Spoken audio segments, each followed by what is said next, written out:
ये देखें, हाँ जी, ये बोझ रखा हुआ पूरा दफ्तर के बाहर दफ्तर। ये देखिए, इसको तो अंदर रखो, इसको तुमने बाहर रखने के लिए जगह पार्किंग के लिए जो भी है। तो ये कितने दिन का रखा हुआ है? ये क्या है?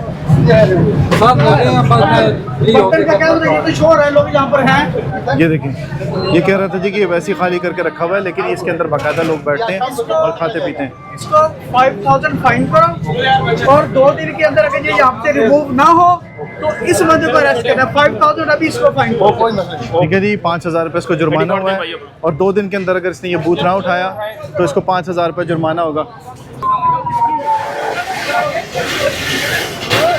ये देखें, अभी पीछे देखें दौड़ें लगी हुई हैं।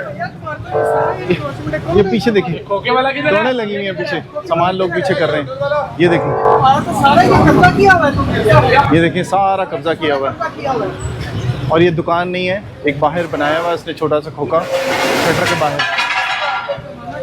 और ये कब्जा किया हुआ है। और इसको 1 हफ्ते का टाइम दो, 1 हफ्ते तक ये सारी चीजें यहाँ से रिमूव कर लेता है, ठीक है ओके। अगर नहीं करता दोबारा इसकी सारी की सारी यहाँ पर चीजें अब तक स्टेट करेंगे और इसको अरेस्ट कर लेंगे, ठीक है।